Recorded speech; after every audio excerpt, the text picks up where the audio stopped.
Audiolivros Poderosos apresenta O Contrato Social, de Jean-Jacques Rousseau. Siga o Audiolivros Poderosos no Instagram e no Facebook. Acesse o nosso site www.scriptoria.com. A sua leitura vai começar agora. Biografia do autor. Jean-Jacques Rousseau nasceu em Genebra no ano de 1712 e morreu no de 1778. Dotado de excepcionais qualidades de inteligência e imaginação, foi ele um dos maiores escritores e filósofos do seu tempo. Em suas obras, defende a ideia da volta à natureza, a excelência natural do homem, a necessidade do contrato social para garantir os direitos da coletividade. Seu estilo, apaixonado e eloquente, tornou-se um dos mais poderosos instrumentos de agitação e propaganda das ideias que haviam de constituir mais tarde o imenso cabedal teórico da Grande Revolução de 1789 a 1793, ao lado de Diderot, D'Alembert e tantos outros nomes insignes que elevaram naquela época o pensamento científico e literário da França. Foi Rousseau um dos mais preciosos colaboradores do movimento enciclopedista. Das suas numerosas obras, podem citar-se dentre as mais notáveis Júlia ou a Nova Heloísa, 1761, romance epistolar, cheio de grande sentimentalidade e amor à natureza. O Contrato Social, 1762, onde a vida social é considerada sobre a base de um contrato em que cada contratante condiciona sua liberdade ao bem da comunidade, procurando proceder sempre de acordo com as aspirações da maioria. Emílio, ou da Educação, em 1762, romance filosófico no qual, partindo do princípio de que o homem é naturalmente bom e má a educação dada pela sociedade, preconiza uma educação negativa como a melhor, ou antes, como a única boa. As Confissões, obra publicada após a morte do autor, 1781-1788, e que é uma autobiografia, sob todos os pontos de vista, notável.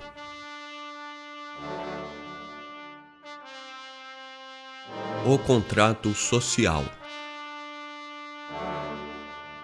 Livro 1.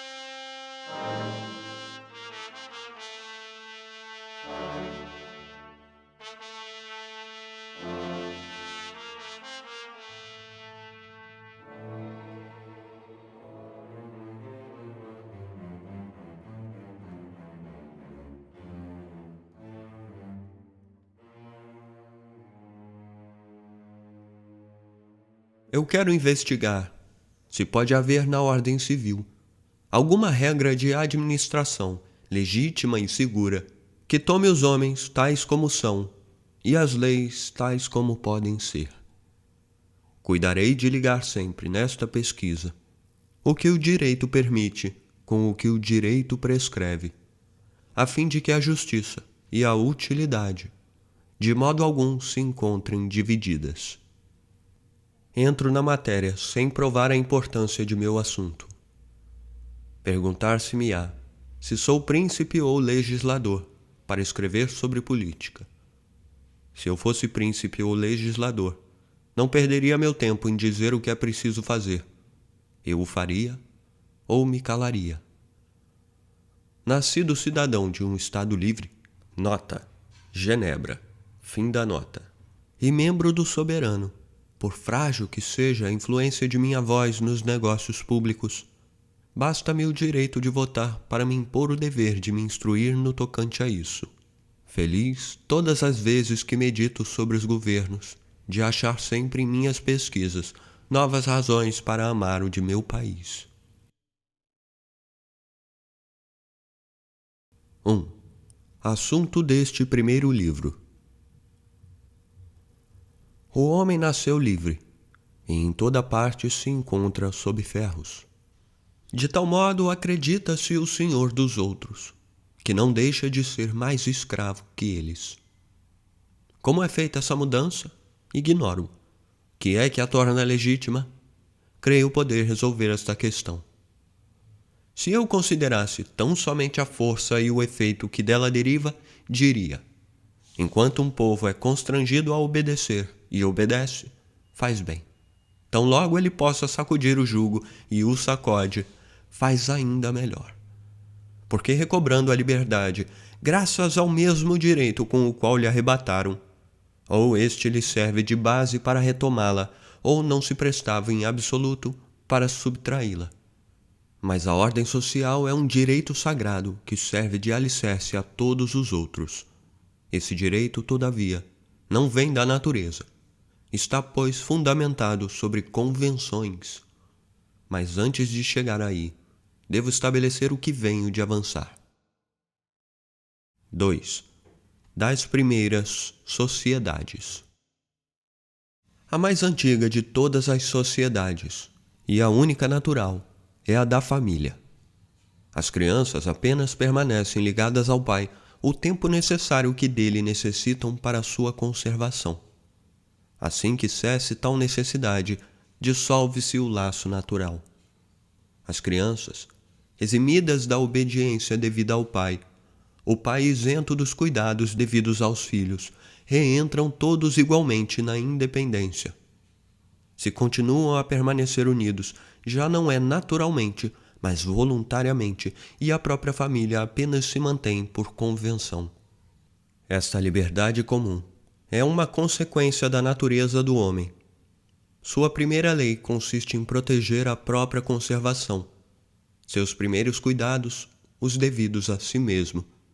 E tão logo se encontra o homem na idade da razão, sendo o único juiz dos meios apropriados à sua conservação, torna-se por si seu próprio senhor. É a família, portanto, o primeiro modelo das sociedades políticas. O chefe é a imagem do pai, o povo, a imagem dos filhos. E havendo nascido todos livres e iguais, não alienam a liberdade, a não ser em troca da sua utilidade. Toda a diferença consiste em que, na família, o amor do pai pelos filhos o compensa dos cuidados que estes lhe dão, ao passo que no Estado, o prazer de comandar substitui o amor que o chefe não sente por seus povos. Grotius nega que todo o poder humano seja estabelecido em favor dos governados. Sua mais frequente maneira de raciocinar consiste sempre em estabelecer o direito pelo fato. Nota: as sábias pesquisas sobre o direito público são com frequência apenas a história dos antigos abusos, e nos preocupamos sem razão quando nos damos ao trabalho de muito os estudar. Eis precisamente o que fez Grotius. Fim da nota. Poder-se-ia empregar um método mais consequente, não porém mais favorável aos tiranos. É, pois, duvidoso, segundo Grotius, saber se o gênero humano pertence a uma centena de homens, ou se esta centena de homens é que pertence ao gênero humano. Mas ele parece pender, em todo o seu livro, para a primeira opinião. É este também o sentimento de Hobbes. Eis assim a espécie humana, dividida em rebanhos de gado, cada qual com seu chefe a guardá-la, a fim de a devorar. Assim como um pastor é de natureza superior à de seu rebanho, os pastores de homens, que são seus chefes, são igualmente de natureza superior à de seus povos. Desta maneira raciocinava o imperador Calígula, de acordo com o relato de Fílon, concluindo muito acertadamente dessa analogia que os reis eram deuses, ou que os povos eram animais. O raciocínio de Calígula retorna ao de Hobbes e ao de Grotius. Aristóteles, antes deles todos, tinha dito que os homens não são naturalmente iguais, e que uns nascem para ser escravos e outros para dominar. Aristóteles tinha razão, mas ele tomava o efeito pela causa. Todo homem nascido escravo nasce para escravo. Nada é mais certo. Os escravos tudo perdem em seus grilhões, inclusive o desejo de se livrarem deles. Apreciam a servidão, como os companheiros de Ulisses estimavam o próprio embrutecimento. Portanto, se há escravos por natureza, é porque houve escravos contra a natureza. A força constituiu os primeiros escravos, a covardia os perpetuou. Eu nada disse do rei Adão, nem do imperador Noé, pai de 3 grandes monarcas que partilharam entre si o universo, como o fizeram os filhos de Saturno, nos quais se acreditou reconhecer aqueles. Espero que me agradeçam por esta moderação, porque, descendente que sou de um desses príncipes, quiçá do ramo mais velho, quem sabe se pela verificação dos títulos eu não me sentiria de algum modo como legítimo rei do gênero humano. Seja como for, não se pode deixar de convir em que Adão não foi soberano do mundo, como Robinson o foi em sua ilha enquanto permaneceu o único habitante. E o que havia de cômodo nesse império era o fato de que o monarca, seguro em seu trono, não tinha a recear nem rebeliões, nem guerras, nem conspirações. 3. Do direito do mais forte. O mais forte não é nunca suficientemente forte para ser sempre o senhor, se não transforma essa força em direito e a obediência em dever. Daí o direito do mais forte, direito tomado ironicamente na aparência e realmente estabelecido em princípio. Mas explicar-nos-ão um dia esta palavra? A força é uma potência física. Não vejo em absoluto que moralidade pode resultar de seus efeitos. Ceder à força constitui um ato de necessidade, não de vontade. É no máximo um ato de prudência. Em que sentido poderá ser um dever? Imaginemos um instante esse suposto direito. Eu disse que disso não resulta senão um discurso inexplicável. Porque tão logo seja a força a que faz o direito, o efeito muda com a causa. Toda força que sobrepuja a primeira sucede a seu direito. Assim que se possa desobedecer impunemente, pode-se fazê-lo legitimamente. E uma vez que o mais forte sempre tem razão, trata-se de cuidar de ser o mais forte. Ora, o que é isso, senão um direito que perece quando cessa a força? Se é preciso obedecer pela força, não é necessário obedecer por dever. E se não mais se é forçado a obedecer, não se é a isso mais obrigado. Vê-se, pois, que a palavra direito nada acrescenta à força. Não significa aqui coisa nenhuma. Obedecei aos poderosos. Se isto quer dizer cedei à força, o preceito é bom, mas supérfluo. Eu respondo que ele jamais será violado. Toda potência vem de Deus, confesso, mas toda doença igualmente vem dele. Quer dizer então que não precisamos chamar o médico? Quando um assaltante me surpreende no canto de um bosque, sou forçado a dar-lhe a bolsa. Mas no caso de eu poder subtraí-la, sou em sã consciência obrigado a entregar-lhe. Afinal, a pistola que ele empunha é também um poder. Convenhamos, pois, que força não faz direito e que não se é obrigado a obedecer senão às autoridades legítimas. Assim, minha primitiva pergunta sempre retorna. 4. Da escravidão. Uma vez que homem nenhum possui uma autoridade natural sobre seu semelhante, e pois que a força não produz nenhum direito, restam, pois, as convenções, como base de toda a autoridade legítima entre os homens. Se um particular, diz Grotius, pode alienar a liberdade e tornar-se escravo de um senhor, por que não poderia todo um povo alienar a sua e se fazer vassalo de um rei? Há aqui excesso de termos equívocos necessitados de explicação. Mas atenhamo-nos ao termo alienar. Alienar é dar ou vender. Ora, um homem que se escraviza a outro não se dá, vende-se, pelo menos em troca da subsistência. Mas um povo, por que se vende ele? Longe se acha um rei de fornecer a subsistência dos vassalos. Ao contrário, deles é que tira a própria. E segundo Rabelais, um rei não vive de pouco. Os vassalos dão, portanto, suas próprias pessoas, com a condição de que se lhes tome também a fazenda. Não vejo o que lhes resta a conservar. Dir-se-á que o déspota assegura aos vassalos a tranquilidade civil. Seja, mas que ganham eles com isso, se as guerras que a ambição do déspota ocasiona, se sua insaciável avidez, se os vexames de seu ministério os aflige mais do que o fariam as próprias dissensões? Que ganham eles aí, se essa mesma tranquilidade constitui uma de suas misérias? Vive-se igualmente tranquilo nos calabouços. Basta isso para se viver bem? Os gregos encerrados no antro do Ciclope ali viviam tranquilos, à espera de que chegasse a sua vez de serem devorados. Dizer que um homem se dá gratuitamente é dizer coisa absurda e inconcebível.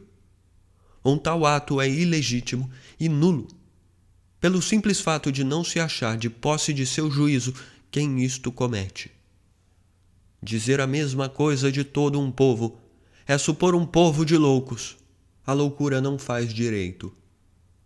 Mesmo que cada qual pudesse alienar-se a si mesmo, não poderia alienar os filhos. Estes nascem homens e livres. Sua liberdade pertence-lhes. Ninguém, exceto eles próprios, tem o direito de dela dispor.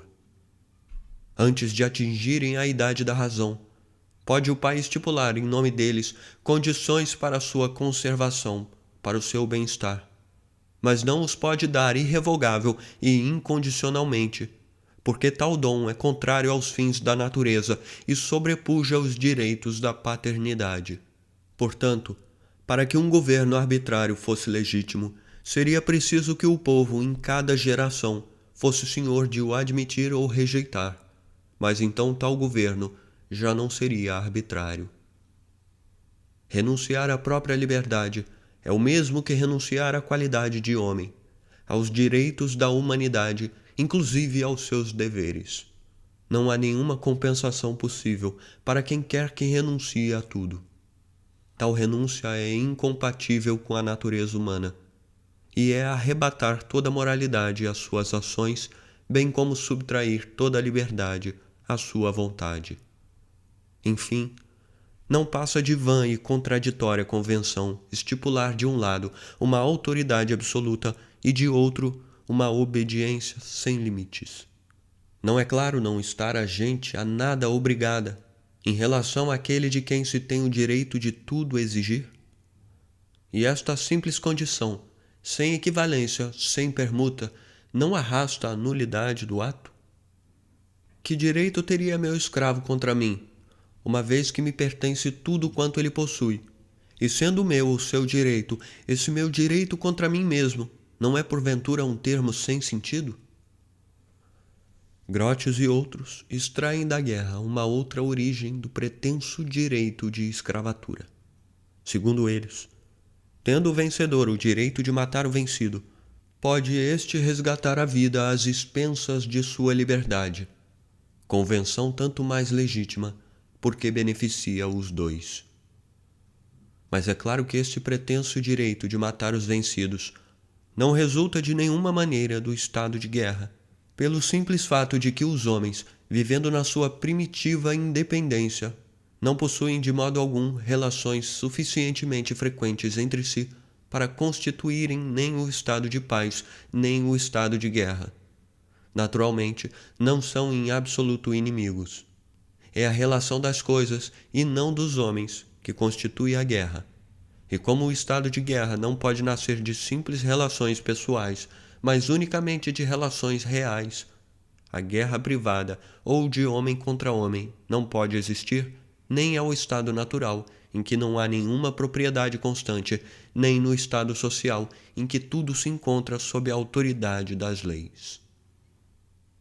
Os combates particulares, os duelos, os encontros, são atos que de modo algum constituem um estado, E no que concerne às guerras privadas, autorizadas pelas instituições de Luís IX, rei da França, e suspensas pela paz de Deus, trata-se de abusos do governo feudal, sistema absurdo como jamais houve, contrário aos princípios do direito natural e a toda a organização política.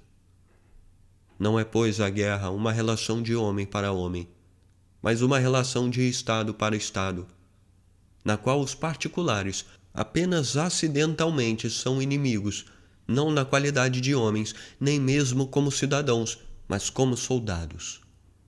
Não como membros da pátria, mas como seus defensores.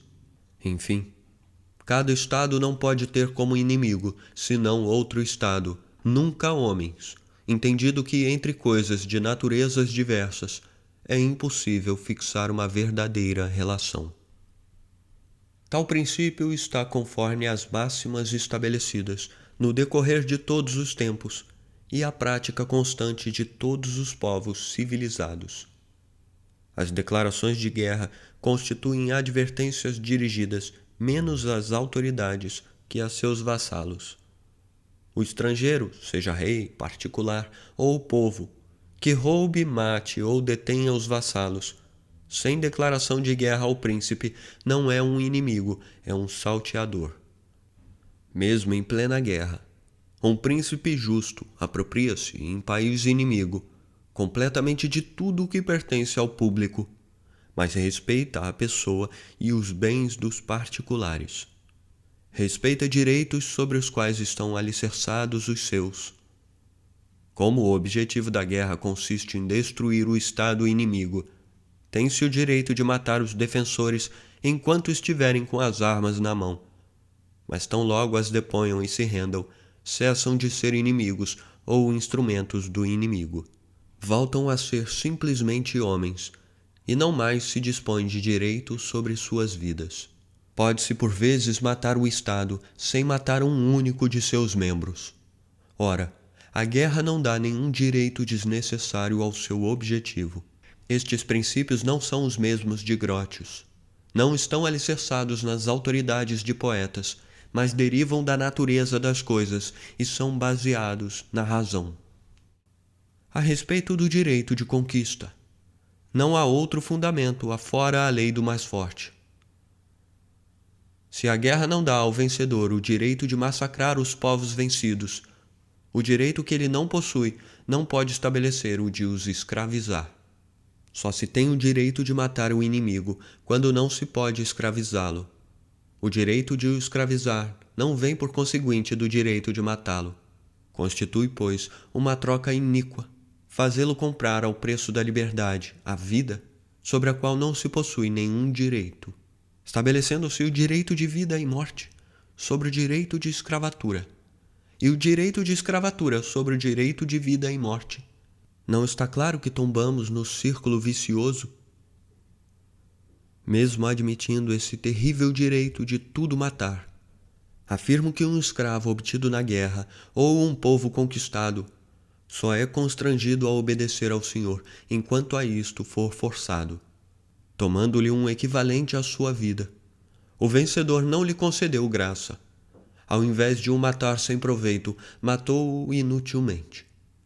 E não tendo adquirido nenhuma autoridade junto à força, o estado de guerra subsiste entre eles como anteriormente. Sua própria relação é o efeito disso, e o uso do direito da guerra não supõe nenhum tratado de paz. Concluíram uma convenção quando muito, mas tal convenção, longe de destruir o estado de guerra, supõe a sua continuidade. Assim, por qualquer lado que se encare as coisas, é nulo o direito de escravizar, não só pelo fato de ser ilegítimo, como porque é absurdo e nada significa. As palavras escravatura e direito são contraditórias, excluem-se mutuamente, seja de homem para homem, seja de um homem para um povo. Este discurso será igualmente insensato. Abre aspas. Faço contigo um contrato, todo em teu prejuízo e todo em meu proveito, que eu observarei enquanto me aprouver, e que tu observarás enquanto me aprouver. Fecha aspas. 5. É preciso remontar sempre a um primeiro convênio. Mesmo se eu conciliasse tudo o que refutei até aqui, os favorecedores do despotismo não estariam a este respeito mais avançados. Sempre haverá grande diferença entre submeter uma multidão e reger uma sociedade.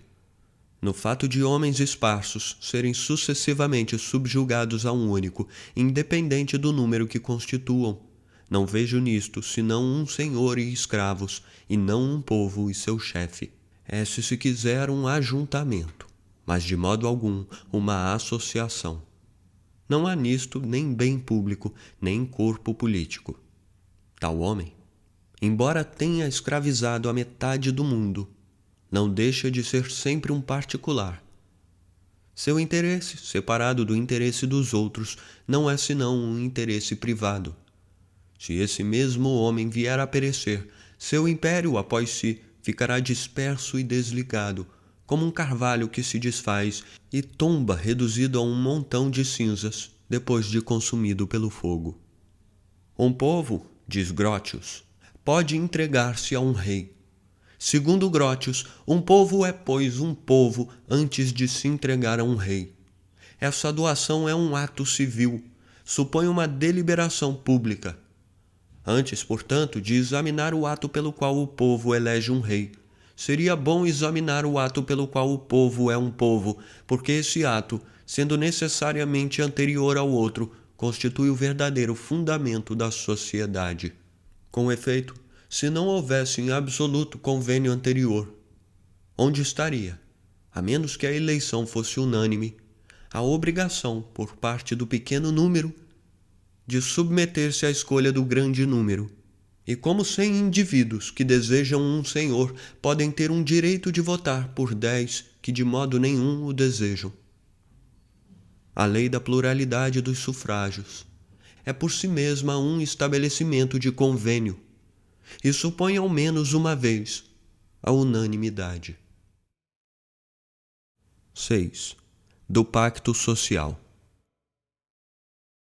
Eu imagino os homens chegados ao ponto em que os obstáculos, prejudiciais à sua conservação no estado natural, os arrastam por sua resistência sobre as forças que podem ser empregadas por cada indivíduo a fim de se manter em tal estado.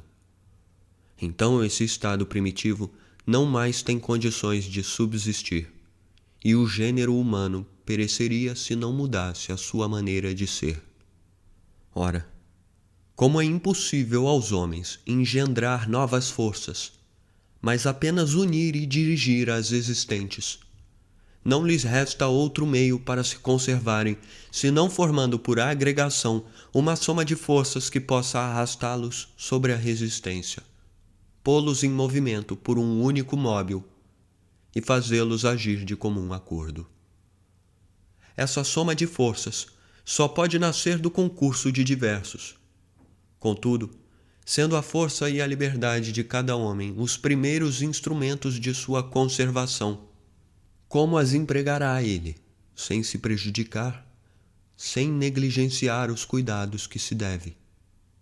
Esta dificuldade, reconduzida ao meu assunto, pode ser enunciada nos seguintes termos. Abre aspas.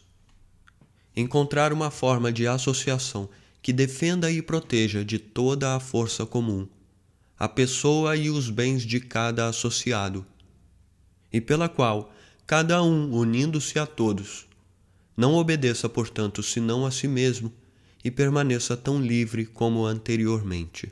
Fecha aspas. Tal é o problema fundamental cuja solução é dada pelo contrato social. As cláusulas deste contrato são de tal modo determinadas pela natureza do ato que a menor modificação as tornaria vãs e de nenhum efeito. De sorte que, conquanto jamais tenham sido formalmente enunciadas, são as mesmas em todas as partes tacitamente admitidas e reconhecidas, até que, violado o pacto social, reentra cada qual em seus primeiros direitos e retoma a liberdade natural, perdendo a liberdade convencional, pela qual ele aqui renunciou. todas essas cláusulas, bem entendido, se reduzem a uma única, a saber, a alienação total de cada associado com todos os seus direitos em favor de toda a comunidade. Porque, primeiramente, cada qual se entregando por completo e sendo a condição igual para todos, a ninguém interessa torná-la onerosa para os outros. Além disso, feita a alienação sem reserva, a união é tão perfeita quanto o pode ser, e nenhum associado tem mais nada a reclamar. Porque se aos particulares restassem alguns direitos, como não haveria nenhum superior comum que pudesse decidir entre eles e o público, cada qual, tornado em algum ponto seu próprio juiz, pretenderia em breve sê-lo em tudo. O estado natural subsistiria, e a associação se tornaria necessariamente tirânica ou inútil. Enfim, cada qual dando-se a todos, não se dá a ninguém. E como não existe um associado sobre quem não se adquira o mesmo direito que lhe foi cedido, ganha-se o equivalente a tudo o que se perde e maior força para conservar o que se tem. Portanto, se afastarmos do pacto social o que não constitui a sua essência, acharemos que ele se reduz aos seguintes termos, abre aspas, cada um de nós põe em comum sua pessoa e toda a sua autoridade sob o supremo comando da vontade geral, e recebemos em conjunto cada membro como parte indivisível do todo. Fecha aspas. Logo, ao invés da pessoa particular de cada contratante, esse ato de associação produz um corpo moral e coletivo, composto de tantos membros quanto a assembleia de vozes, o qual recebe desse mesmo ato sua unidade, seu eu comum, sua vida e sua vontade. A pessoa pública, formada assim pela união de todas as outras, tomava outrora o nome de cidade, e toma hoje o de república ou corpo político. Nota: o verdadeiro sentido desse termo está quase apagado entre os modernos. A maioria das pessoas toma um burgo por uma cidade e um burguês por um cidadão. Não se sabe que as casas fazem o burgo e os cidadãos a cidade.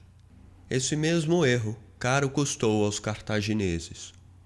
Jamais li que o título de civis tenha sido dado alguma vez aos vassalos de um príncipe, nem mesmo antigamente aos macedônios e em nossos dias aos ingleses, embora muito mais perto da liberdade que os outros todos.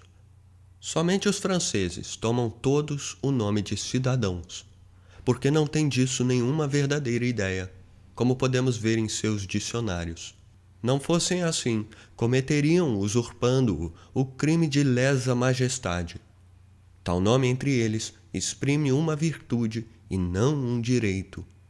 Quando Baudin desejou falar de nossos burgueses a cidadãos, praticou um grande desacerto, tomando uns pelos outros. D'Alembert não se enganou nisso. Distinguiu perfeitamente em seu artigo sobre Genebra as 4 ordens de homens, mesmo 5, incluindo aí os simples estrangeiros, existentes em nosso burgo, das quais apenas 2 compõem a República. Nenhum autor francês que eu saiba compreendeu o verdadeiro sentido do termo cidadão. Fim da nota. O qual é chamado por seus membros de Estado quando é passivo, soberano quando é ativo, autoridade quando comparado a seus semelhantes. No que concerne aos associados, adquirem coletivamente o nome de povo e se chamam particularmente cidadãos, na qualidade de participantes na autoridade soberana e vassalos quando sujeitos às leis do Estado. Todavia, esses termos frequentemente se confundem e são tomados um pelo outro. É suficiente saber distingui-los quando empregados em toda a sua precisão. 7. Do soberano.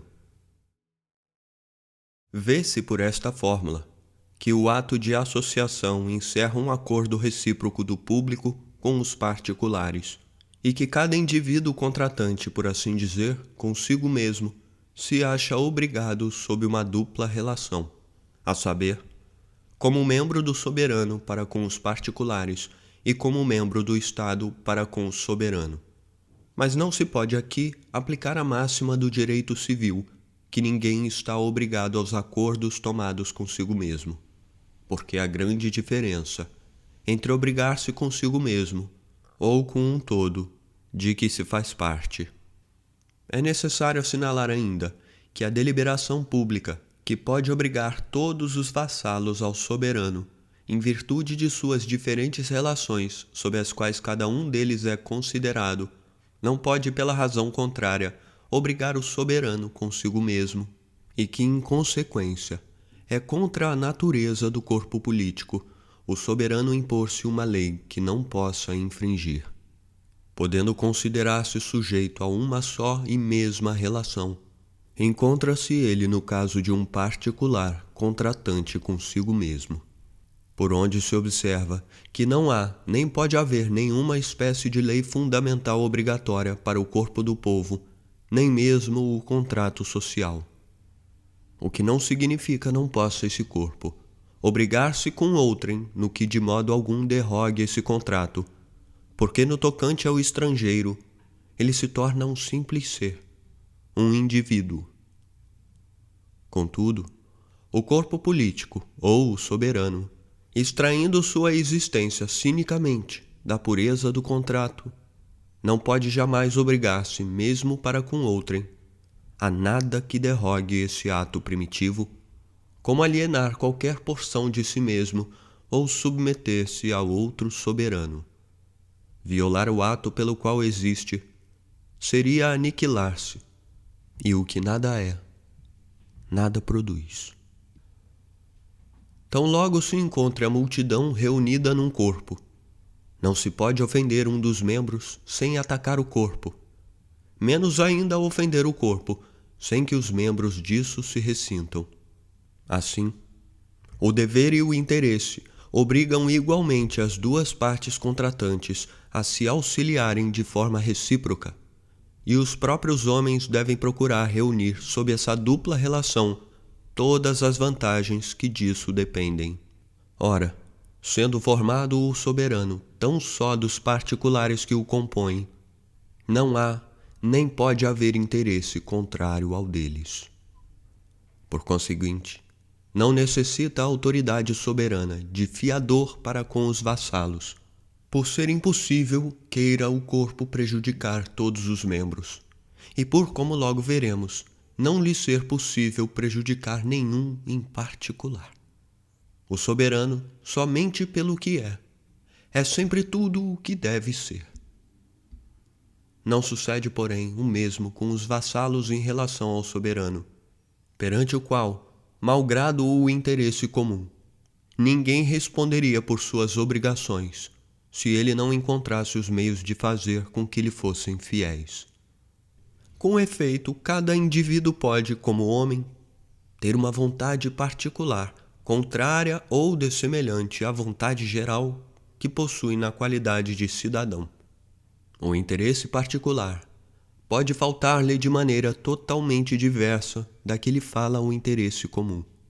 Sua existência absoluta e naturalmente independente pode fazê-lo encarar o que deve à causa comum como uma contribuição gratuita, cuja perda será menos prejudicial aos outros que o pagamento oneroso para si.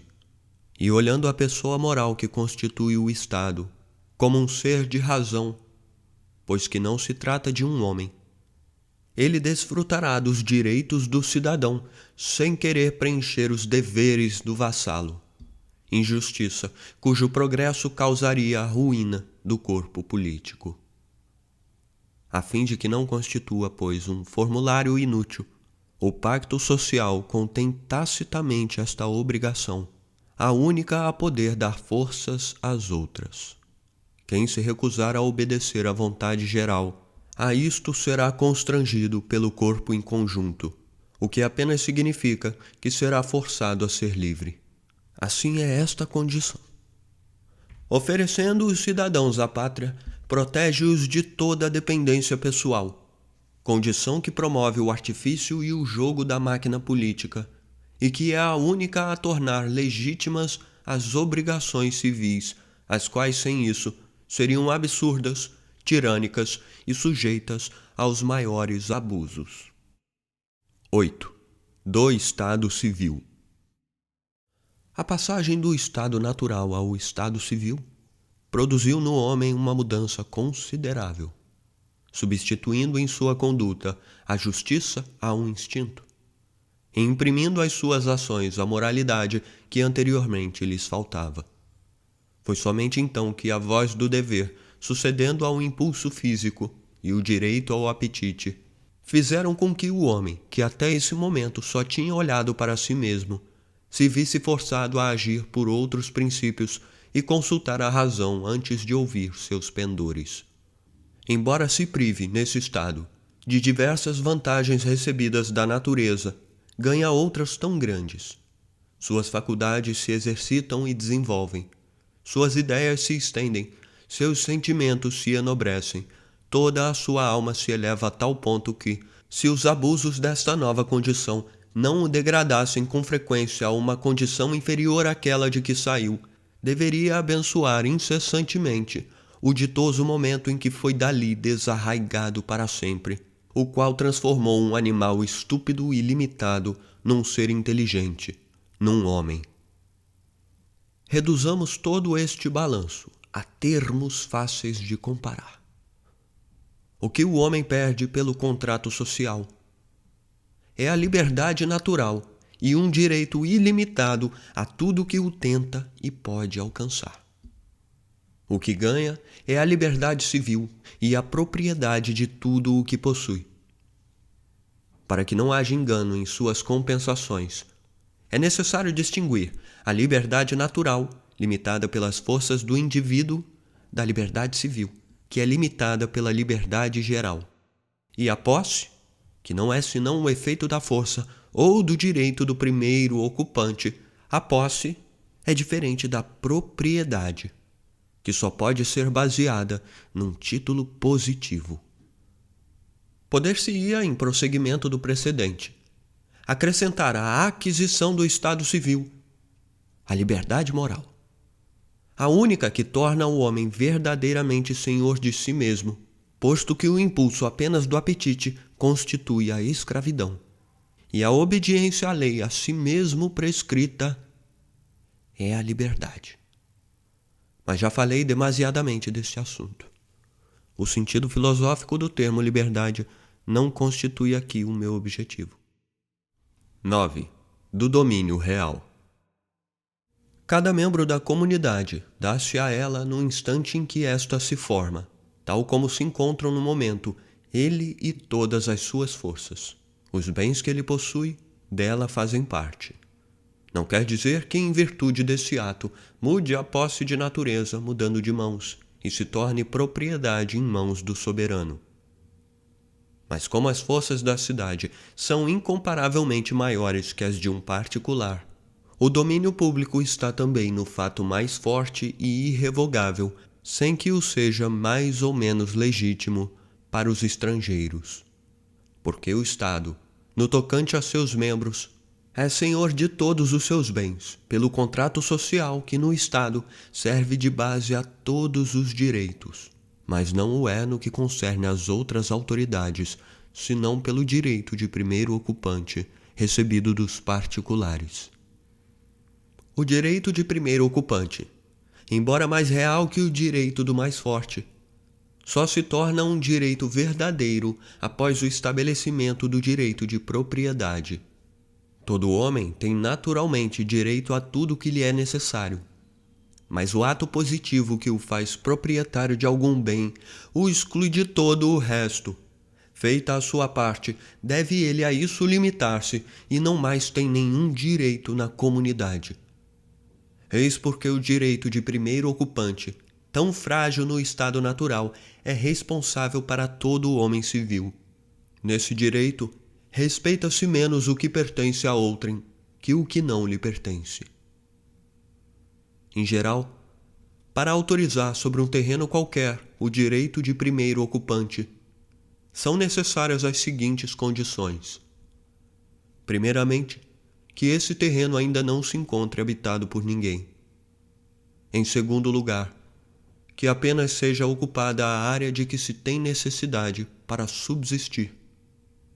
E em terceiro, que se tome posse dela não em virtude de uma vã cerimônia, mas pelo trabalho e pela cultura, único sinal de propriedade que, à falta de títulos jurídicos, deve ser respeitado por outrem. Com efeito, conciliar com a necessidade e o trabalho o direito de primeiro ocupante não significa estendê-lo tão longe quanto possa ir? Pode-se deixar de impor limites a esse direito? Será o bastante pôr os pés num terreno comum para logo se pretender a sua propriedade? Bastará ter a força de dele afastar os outros homens por um instante, para os privar do direito de aí jamais voltarem. Como pode um homem ou um povo apropriar-se de um imenso território e dele privar todo o gênero humano, graças a uma usurpação punível, uma vez que esta retira aos demais homens a residência e os alimentos que a natureza lhes oferece em comum? Quando Nunes Balboa, pisando na areia, tomava posse do Mar do Sul e de toda a América Meridional, em nome da coroa de Castela, era isso suficiente para despojar todos os seus habitantes e deles excluir todos os príncipes do mundo? Em razão disso, multiplicavam-se bastante inutilmente essas cerimônias, e o rei católico de seu gabinete podia apossar-se de vez de todo o universo, salvo suprimir em seguida de seu império o que estava anteriormente de posse dos outros príncipes. Concebe-se como as terras dos particulares, reunidas e contínuas, se transformam em território público, e como o direito de soberania, estendendo-se dos vassalos ao terreno por eles ocupado, se toma a um tempo real e pessoal, o que coloca os possuidores numa maior dependência e faz de suas próprias forças os penhores de sua fidelidade. Vantagem que parece não foi bem compreendida pelos antigos monarcas, os quais, atribuindo-se apenas os títulos de rei dos persas, rei dos citas, rei dos macedônios, davam a impressão de que se olhavam de preferência como os chefes de homens e não como senhores do país. Os monarcas de hoje chamam-se a si mesmos, mais habilmente, rei de França, rei de Espanha, rei de Inglaterra e etc. Conservando dessa maneira o terreno, sentem-se mais seguros para conservar os habitantes. O que há de singular nessa alienação consiste em que, ao aceitar os bens dos particulares, a comunidade os despoja, e outra coisa não faz senão assegurar-lhes a posse legítima, mudar a usurpação num verdadeiro direito e a fruição em propriedade. Então os possuidores, considerados como depositários do bem público, com seus direitos respeitados por todos os membros do Estado e mantidos por todas as suas forças contra o estrangeiro, em virtude de uma cessão vantajosa ao público e mais ainda a si mesmos, adquirem, por assim dizer, o que tinham dado. Paradoxo facilmente explicável pela distinção dos direitos que o soberano e o proprietário possuem sobre o mesmo solo, como veremos mais adiante. Pode também acontecer que os homens comecem a unir-se antes de nada possuírem, e que, apropriando-se em seguida de um terreno suficiente para todos, o desfrutem em comum ou o dividam entre si, seja em iguais porções, seja segundo as proporções estabelecidas pela soberania. De qualquer modo que se faça tal aquisição, o direito de cada particular sobre sua parte do solo está sempre subordinado ao direito da comunidade sobre o todo, sem o que não haveria solidez no laço social, nem força real no exercício da soberania. Terminarei este capítulo e este livro por uma observação que que deve servir de base a todo o sistema social. É que o pacto fundamental, ao invés de destruir a igualdade natural, substitui, ao contrário, por uma igualdade moral e legítima, a desigualdade física que a natureza pode pôr entre os homens, fazendo com que estes, conquanto possam ser desiguais em força ou em talento, se tornem iguais por convenção e por direito. Nota: sob os maus governos, essa igualdade é apenas aparente e ilusória. Não serve senão para manter o pobre em sua miséria e o rico em sua usurpação. Na realidade, as leis são sempre úteis aos que possuem bens e prejudiciais aos que nada têm. De onde se conclui que o estado social não é benéfico aos homens, enquanto não tiverem todos alguma coisa, e nenhum deles o tenha em excesso. Fim da nota. Você acompanhou O Contrato Social, de Jean-Jacques Rousseau. Livro 1. Siga o Audiolivros Poderosos no Instagram e no Facebook.